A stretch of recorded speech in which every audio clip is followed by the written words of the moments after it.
ఆంధ్ర తెలంగాణలో తక్కువ ఫీజులతో high quality results ఇస్తున్న ఏకైక సంస్థ తిరుమల్ ఐఏఎస్ ఇన్స్టిట్యూట్.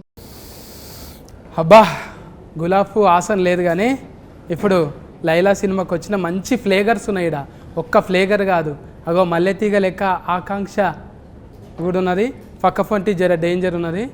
అన్న అయితే తెలుసు కదా, అన్న యాటిట్యూడ్ చూస్తే ఎవ్వరికైనా మ్యాడ్ ఎక్కిపోతుంది అంతే, అట్లుంటుంది మూడు. ఏందన్నా మూనా ఫుల్ మూన్ లెక్కనే ఉన్నావు నువ్వు. ఇచ్చి పాడు సికింద్రాబాద్ వద్దన్న ఇప్పుడే ఇడవక, అడిగినప్పుడు ఇడుతూ ఎప్పుడు పడితే అప్పుడు ఇడవకే, అడిగినప్పుడు ఇడుతూ. అట్లనే నలుగుట్ల నారాయణ కాదు, ఇప్పుడు రామ్ నారాయణ డైరెక్టర్, ఇద్దరికి కాంపిటీషన్ లెక్క కొడుతున్నది మీ ఇద్దరికి. అదే నేను కూడా కథ చెప్పడానికి వచ్చినప్పుడు నువ్వు అంత స్మార్ట్ ఉన్నావు, నాకెందుకు చెప్తున్నావు స్టోరీ అన్న. ఎవరైనా సొంతంగా మనం అనుకోగానే బాడీ మీద మన మీద మనకు నమ్మకం ఉండదు కదా. ఇప్పటికి ఇంత తెల్లగున్నా కూడా ఇసుకన్నా కూడా ఒక్కొక్కసారి అద్దం ముంగట చూసుకుంటావా? నేను అనుకుంటా ఇంకా జర్ర కర్రెగా ఉంటే బాగుండనే. సత్ అంత స్మార్ట్ ఎందుకు లేని అనుకుంటా. అయితే ఇది నీ లోపట ఉన్న చూడు, అది నీకే ఇయ్యాలనా? కాదు, నా లోపల ఉన్నది నువ్వే లైలకి ఇచ్చిన అని చెప్పి నా పేరు ఏంటంటే మైలా అని చెప్పు. అది నువ్వు లైల లెక్క చేసినావు కదా, అది నేను నీకు డైరెక్టర్కి ఇస్తే నీకే ఇచ్చినట్టు అవుతుంది. అదే డైరెక్టర్కి ఇచ్చినాం అనుకో, అది గేటఫ్లు ఉన్నప్పుడు నీకు ఇస్తాను. ఎట్లా కుదిరింది అట్లా? మరి ఏందంటా నన్ను ఈయన నవ్విపించండి ఫస్ట్ కథ చెప్పనీకి వచ్చి, ఇంకా నేను నవ్విద్దామని డిసైడ్ అయినా జనాలు నచ్చి చేసి. అండ్ సినిమాలన్నీ సీరియస్ ఫైట్ యాక్షన్ అయినాయి కదా, ఒకసారి ఒక ఫుల్గా నవ్విపించే సినిమా చేద్దామని డిసైడ్ అయిన ఉండే. నేను నవ్విపిస్తే ఎట్లుంటుందో ఒకసారి కంప్లీట్గా డిసైడ్ అయ్యి అన్నది ఈ సినిమాతో డిసైడ్ అయిన ఉండే. కానీ ఎవరైనా కూడా ఒకటి అంటే ఇట్లా గేట్ ఆఫ్ అనగానే అమ్మో అందులో నా కుతికే సఫుడు ఏరే అవుతుంది ఇట్లా అయిపోతుంది అనే అనుమానం కొట్టలేదా? నాకెందుకో నేను కచ్చిలా ఉంటానని నాకెందుకో ఫీలింగ్ ఉండే. ఉన్నవి అందుకే కోసుకపోతున్నావు ఏడబడితే అందరి గుండెల్ని కోసుకపోతున్నావు.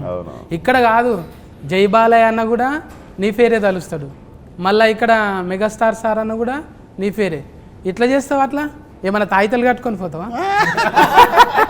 ముందే పోయేటప్పుడు ఒక జపం. అదంతా ఏం లే, అందరూ ఇండస్ట్రీ అంతా నాకు తెలిసి అందరూ ఇప్పుడు ఎనీ ఫీల్డ్ ఒక దాన్ని ఏమంటారు యూనిటీ ఉంటుంది కదా. నాకు తెలిసి మన తెలుగు ఇండస్ట్రీలో we are blessed with that unity. Any day లాస్ట్కి వస్తే it's all love towards cinema మీద ఉన్న ప్రేమ. ఇప్పుడు నేను చిరంజీవి గారికి నా ట్రైలర్ చూపించినా కూడా హీ ఫెల్ట్ హ్యాపీ అబౌట్, అంటే ఒక యాక్టర్ వచ్చి ప్రయత్నం చేస్తుంటే మనలో ఉన్న ఆర్టిస్ట్ ఒక ఫీల్ అవుతారు. సో చిరంజీవి గారి లోపల ఉన్న ఆర్టిస్ట్ అప్రిషియేట్ చేసారు నన్ను, అంటే చాలా బాగుంది చూడండి ఇలా ఇలా అని కూడా. So I think it's all love towards cinema end of the day.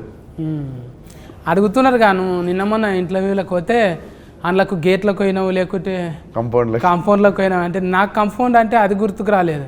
ఆ కాంపౌండ్ వీళ్ళంతా కలిసి కాంపౌండ్లకి ఎందుకు పోతారు? ఏమన్నా రెస్టారెంట్ బార్ల కన్నా పోతారు కానీ వీళ్ళు కాంపౌండ్లకి ఎందుకు పోయారని నాకు డౌట్. మనం కళ్ళు కాంపౌండ్కి వెళ్ళిపోయినామా అంటే గోల్నాక సైడ్ ఉంటాం కదా. ఇదేంటే సికింద్రాబాద్ డైలాగ్ కొట్టినవాడు, ఇచ్చిపాడ్ సికింద్రాబాద్. అవును, అది అంటే ఆడ పోయి చూస్తుంటావు మెల్లగా మాస్క్ పెట్టుకొని ఏదైనా షా హోటల్ కాడ ఆడి తింటుంటావా? నేను వచ్చిందే ఆడికి వెళ్ళి, అంటే మళ్ళీ ఇప్పుడు రావాలి. నేను తిరగని ఇరానీ కేఫ్ లేదు, నేను చూడని పొద్దున్న 4ంటికి పాయ ఏడేడ దొరుకుతుంది, ఇరానీ చాయ్ ఏడ బాగుంటుంది. ఉద్దర పెడుతుంటే బాపును ఉద్దర పెడుతుంటే ఇన్ఫ్యాక్ట్ మాకు ఉద్దర షాప్లో ఒకళ్ళ దగ్గర ఫుల్ అయితే ఇంకొక దగ్గర అందరిది కలిపి ఒక సంవత్సరంలో ఒక టైం వస్తుంది, అప్పుడే క్లియర్ అవుతుండే. ముఖాలు చూపించుకుని కూడా సిగ్గు అవుతుండే అప్పుడప్పుడు ఉద్దర పెట్టిన దుకాణంలోకి పోయి. కానీ అంటే పోతే ఇంకా ఆమె వచ్చిర్రా అని చెప్పి మంచిగా మళ్ళీ టిఫిన్ పెట్టి పంపిస్తుండే. పెయింట్ కాలనీలో ఒక ఆంటీ ఉంటుండే, అది తెలిసి ఆమె ఖుషి అవుతుంది